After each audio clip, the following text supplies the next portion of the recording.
Hello, good morning, students of second MSc Chemistry. Through this video lecture, today I am discussing about an important topic in synthetic organic chemistry. The name of the topic is halides. Sometimes it is also pronounced as ylides. Both are acceptable. Halides or ylides, both are acceptable. See, these halides or ylides refer to an important class of compounds in synthetic organic chemistry. Actually, the term halides refer to the species which are having positive and negative charges on adjacent atoms. This is a general definition. Halides generally refer to species which are having positive and negative charges on adjacent atoms. Such compounds or such reagents are called as halides. First of all, let us see what is the necessity for such reagents in synthetic organic chemistry, or let us try to understand the reactivity of such reagents in synthetic organic chemistry. See, in synthetic organic chemistry, we are trying to carry out two important tasks. One is functional group interconversion, and another one is carbon chain build-up. So you construct the carbon-carbon framework in the organic molecule so that the target molecule can be synthesized. So these are the two approaches in synthetic organic chemistry. So the two approaches are possible through chemical reactions of carbon compounds or by reagents over carbon compounds. See, what are the reactive species that is produced from a carbon compound? We all know that the reactive species are of three types. One is a nucleophile, and another one is a electrophile, and another one is a radical. These are the three species that could be produced from a organic molecule, which are very reactive. What is an electrophile? It is a species carrying a positive charge, and it will attack upon the species which are rich in electrons. So a carbon electrophile has a positive charge, a radical odd electron species, and a nucleophile is having a negative charge. Now, how can we produce a species with a positive charge on carbon? It is possible. See, we have the alkyl halides, whatever may be, carbon halogen bonds. If there is heterolytic cleavage, if the cleavage is heterolytic, then the pair of electron is taken by the most electronegative atom, and you have a species with a positive charge. Radicals, it is because of homolytic cleavage. Okay, if the cleavage is uniform, then you get a radical like this. Homolytic cleavage leads to the formation of radicals. So heterolytic cleavage leads to the formation of electrophile, provided if the species X is highly electronegative, if it is able to take a pair of electrons. Whereas coming to the generation of nucleophiles, carbon is naturally electropositive, So,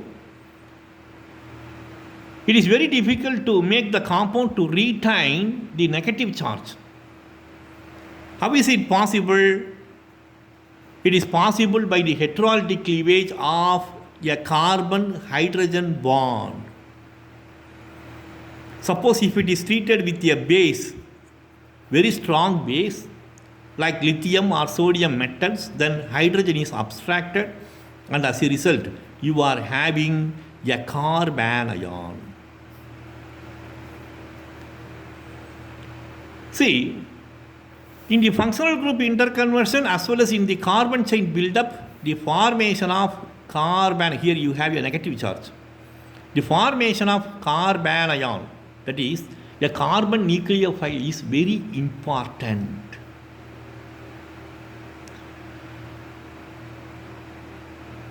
And stabilization of negative charge on the carbon is very difficult, that has to be carried out. Always you cannot use base. Under some reaction conditions, if you use base, it will produce some unwanted reactions. For example, if you want to carry out the nucleophilic substitution over the carbonyl compounds or CHO or ketones, then it leads to condensation reaction if you use base. Your aim is to nucleophilically substitute the carbon of this one. If you use strong base, it will induce another reaction, namely condensation reaction. For example, benzaldehyde will undergo benzoin condensation. So, the use of the base has some limit to produce a carbanion. Various attempts were made to produce nucleophiles where carbon is carrying a negative charge. It is very difficult for the carbon to carry the negative charge over it. So it is made to carry. The compounds are designed. The reagents are modified. The substrate is modified so that the carbon is able to carry a negative charge, and one such reagent is your halides. So halides are compounds which are having positive and negative charges on adjacent atoms, and in particular today we are going to discuss about the halides where carbon is carrying the negative charge. Okay, so this is about halides. Before going into the detailed discussion, let us see the necessity for the production of these carbon nucleophiles in functional group interconversion. See, we have seen many reactions. For example, if you carry out oxidation reaction, alcohols are converted into aldehydes or ketones. They can be converted into carboxylic acids. Once again, carboxylic acids, if they are decarboxylated, they will give you alkanes. So these are all some functional group interconversions, right? If you think of carbon chain buildup, then we employ various reactions, namely Grignard reactions, to build up the carbon chain. Substitution reactions, substitution of nucleophiles and electrophiles with long chain groups. That also leads to the formation of the carbon framework in the molecule. We employ cyclization reactions. So, I told you about the significance of the stabilization of negative charge on the carbon. One simple way of stabilizing the negative charge on a carbon is put a electron withdrawing substituent. For example, you have a carbanion. How can you stabilize this carbanion, that is negative charge on the carbon? It is possible by putting a electron withdrawing group. If an electron withdrawing group is substituted, then the negative charge is stabilized. See, now you have a nucleophile. This is a nucleophile. It loves nucleus. It can easily attack over a carbonyl carbon. If it attacks over a carbonyl carbon, this one, see, this one is attacking over the carbonyl carbon. If it attacks, then you get a species or you get an intermediate. See, the intermediate is having a structure like this, O minus R, R, and this one is here you have the electron withdrawing group and two substituents. And if you make some modifications with the help of reagents, then you are converting a carbonyl group into a carbon-carbon double bonded compound. C,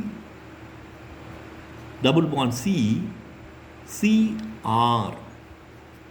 So, this is a one-step functional group interconversion. A simple carbanion is able to convert a ketone into a carbon-carbon double bond. So, that is the role of stabilized carbon nucleophile. This is called as a stabilized carbon nucleophile. So, there is a necessity for the development of these stabilized carbon nucleophiles. See, how can we stabilize the carbon nucleophiles? You put an electron withdrawing substituent, or you put a substituent which is having or which is highly electropositive when compared to carbon. In such a situation, there is no other possibility. The carbon has to bear the electron. So, such compounds are possible with phosphorus and sulfur. Good number of compounds are available in synthetic organic chemistry. Organophosphorus compounds and organosulfur compounds, where the positive and negative charges are maintained on adjacent atoms. Phosphorus or sulfur is having the positive charge and the carbon has to bear the negative charge, and such compounds are called as your halides. So, let me define what is an halide. An halide is a molecule that has a contributing resonance structure with opposite charges on adjacent atoms, each of which has an octet of electrons. I hope you know what is meant by an octet of electrons. For example, look at this compound, carbon. We know the theory of bonding. From the theory of bonding, we can say, see, carbon, it is attached to 4 chemical bonds. Each chemical bond is made out of 2 electrons. So, 4 into 2, 8. The carbon octet is satisfied. That is why there is no charge separation. Here, converting into hydrogen, H plus is lost. It is abstracted by the base. So, you have a negative charge. 3 into 2, 6 electrons. 1 negative charge is equal to 2 electrons. The octet is satisfied. Okay, that is why you are putting 1 minus charge. So, an halide is a molecule that has a contributing resonance structure with opposite charges on adjacent atoms, each of which has an octet of electrons. So, according to this definition, we have good number of molecules, but here we are going to discuss about the compounds where phosphorus and sulfur are involved in the formation of such reagents. So, such reagents are called as phosphorus halides and sulfur halides. First, let us see what are these phosphorus halides. See, I will give you a simple phosphorus highlights. We all know that trimethylphosphine. We know what are phosphines. Phosphines are phosphorus hydrides. For example, the simple hydride of phosphorus is PH3. And alkyl phosphines, trimethylphosphine or triaryl phosphine, AR, triphenyl phosphine, triaryl or triphenyl phosphine. So these are some of the triphenyl phosphorus compounds or phosphorus compounds. Phosphanes, PH3, hydrides of phosphorus, they are called as phosphanes. See, if you put one more methyl group, this trimethylphosphine or triphenylphosphine, it is capable of reacting with alkyl halides, and because of its reaction, we will see the preparation later, how these phosphorus halides can be prepared. Okay, so you have an halide like this, CH3 triphenyl phosphine. If it combines with the methyl iodide, then you get an halide. Trimethyl phosphine methylide. Here you have the double bond structure, phosphorus carbon double bond structure. So just like alkene, it is called as anylene. Just like alkene, it is called as anylene. Now, if I draw the ionized structure, phosphorus, it will take the positive charge and the carbon has to bear the negative charge because carbon is less electropositive than phosphorus. We know compounds of phosphorus, PCl5, PCl3, halogens are more electronegative.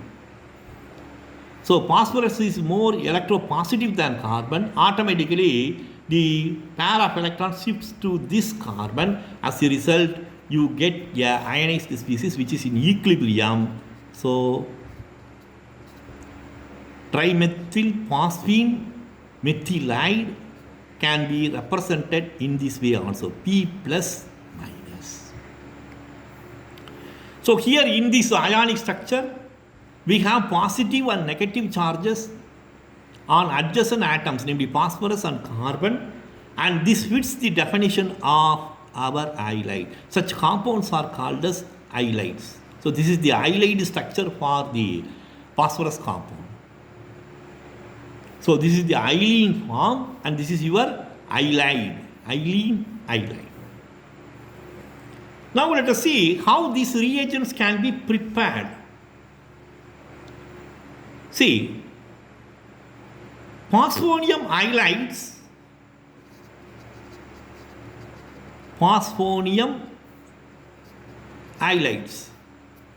they are usually prepared by the deprotonation of phosphonium salts.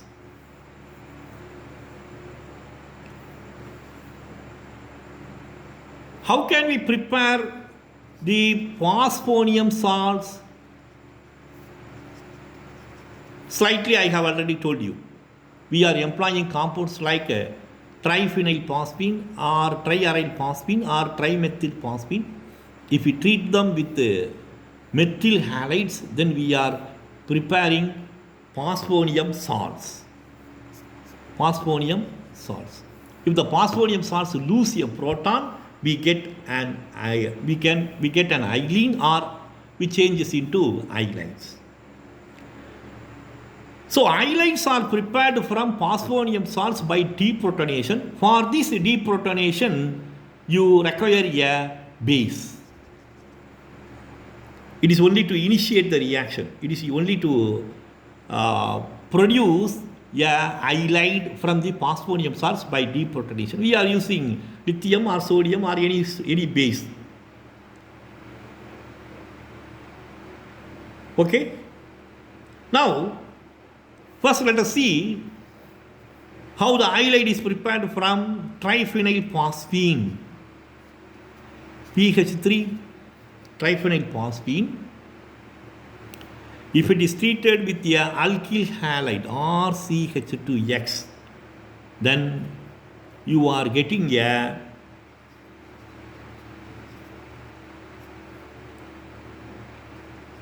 CH2R.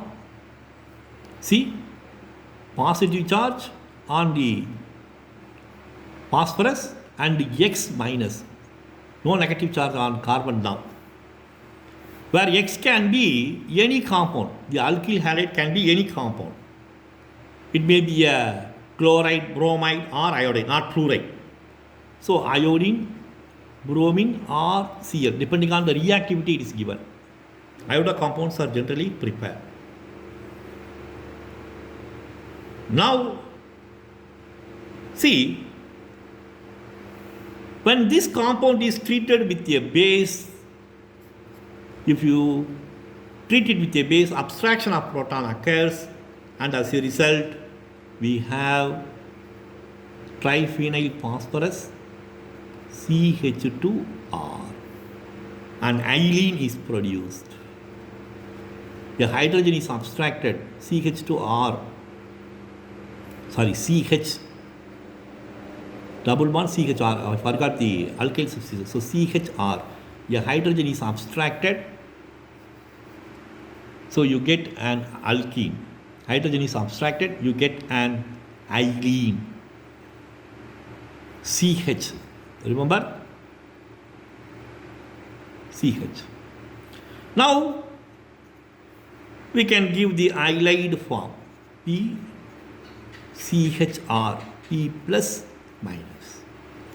So it is how the halides are produced from phosphonium salts. See, the phosphonium salts are prepared from triphenylphosphine and alkyl halides. Triphenylphosphine and alkyl halides, it gives you the alkyl triphenyl phosphonium halides. When they are treated with strong bases, deprotonation occurs, you get the ylene form, which can give you the halides readily. Now, let us see some reactions which are employing this halides. So it is very clear that halides are playing a vital role in the conversion of a carbonyl group into an alkene in one step. And this reaction is called as Wittig reaction, which is highly useful in synthetic organic chemistry. You are carrying out the two tasks: functional group interconversion. See, carbonyl group is converted into an alkene. Apart from that, suppose if you have substituents R1, R2, then you are building the carbon framework also. So both of the tasks are carried out in one stroke. That is the speciality of this Wittig reaction, which is possible with the help of the phosphorus halides. Now, you can ask a question: is there any evidence for the separation of charges like this? The species are permanently existing with separated charges. It is also confirmed by spectroscopy, NMR spectroscopic studies. H1, C13, B31 NMR studies, they are all confirming that the formation of halides, stability of halides due to this resonance formation, and reactivity of halides due to the existence in this structure. So the halides are very important species, and the reaction is called as the Wittig reaction. So the Wittig reaction can be called as a olefination reaction. Olefination reaction. The carbonyl compound is converted into a carbon-carbon double bond. Functional group interconversion. If you have substituents, depending on the substituents on the halide, you have, see, you have the carbon framework also. Depending on the carbon framework, you get the product. So this is the important reaction. And let us see what happens when the Wittig reaction is carried out with phosphorus halides.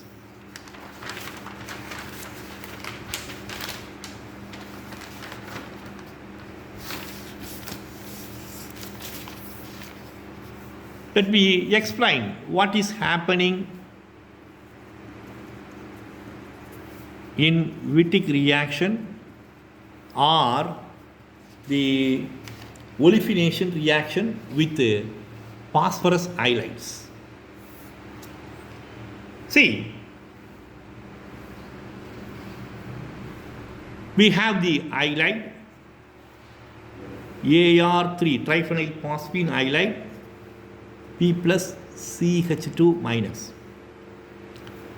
When this is treated with a carbonyl compound or C double bond O RCO and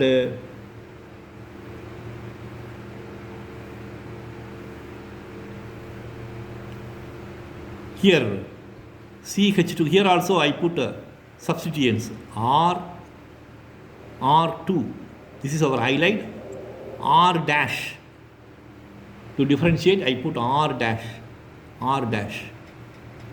that is the alkyl group on the ketones. So AR3 plus, AR3 phosphorus plus Cr2 minus, this is your halene. Now when this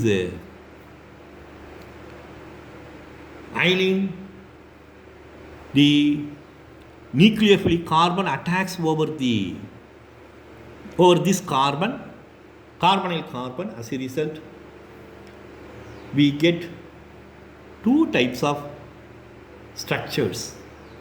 One structure is triphenyl phosphine plus Cr2. The carbon is attacking over the carbonyl carbon. So O minus R2 dash. See this intermediate, you get an intermediate actually. Phosphorus bears the positive charge and the oxygen bears the negative charge. This intermediate is given a name, namely betaine. So this is your betaine intermediate. The betaine intermediate can stabilize by forming a bond with phosphorus and oxygen, so you get a cyclized structure. The intermediate is stabilized. Cr2,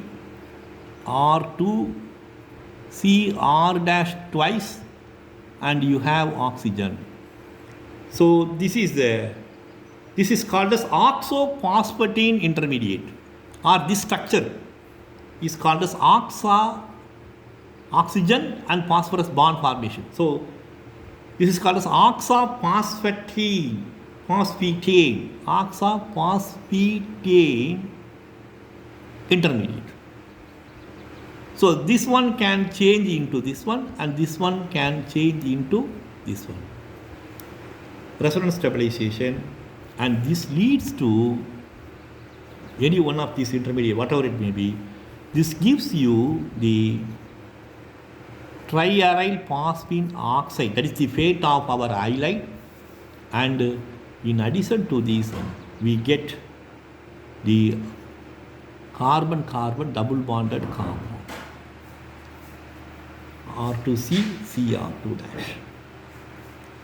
So this is what happening. This is the mechanism of Wittig reaction. This is what happening in Wittig reaction, or when the halide is reacting with a carbonyl compound. So this is your halide. The nucleophilic carbon attacks over the, this is your nucleophilic carbon, this attacks over the carbon of carbonyl group, you get the betaine intermediate. The betaine intermediate is stabilized by resonance. So this is the stabilization of the intermediate. Betaine intermediate changes into oxaphosphetane. Both intermediates are interconvertible or stabilized, and they lead to the formation of this product, namely olefin. So a carbonyl compound is converted into olefin. This is called as olefination reaction, and this is carried out with the help of phosphorus halides. See, let us see some of the reactions where phosphorus halides are giving useful products. I will directly show it from the book. The reactions are taken from Synthetic Organic Chemistry by Sandberg and Carey. Look at the first reaction. Look at the first reaction. See, cyclohexanone. This one is your cyclohexanone. This cyclohexanone is converted into, when it is treated with an halide, you get a olefin like this one. The yield is 85%. With 85% yield, you are getting this reaction.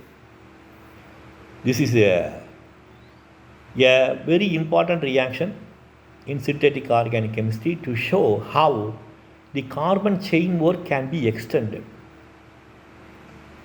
Now, suppose if this is reduced, then you will get methylated cyclohexanes.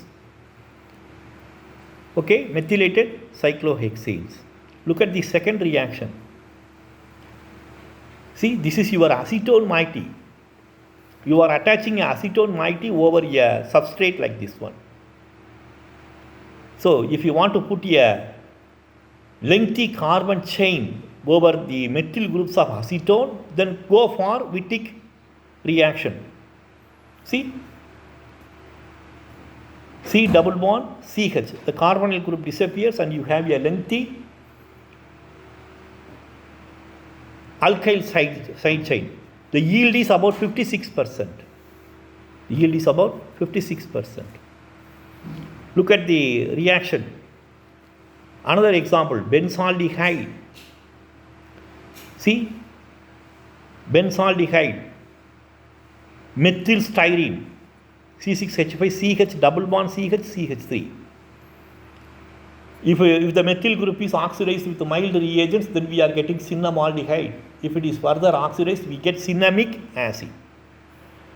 So a benzaldehyde moiety can be converted into cinnamic acid. Using this Wittig reaction, you get a olefination. After olefination, you must carry out oxidation. So many important synthetic transformations can be carried out with these halides.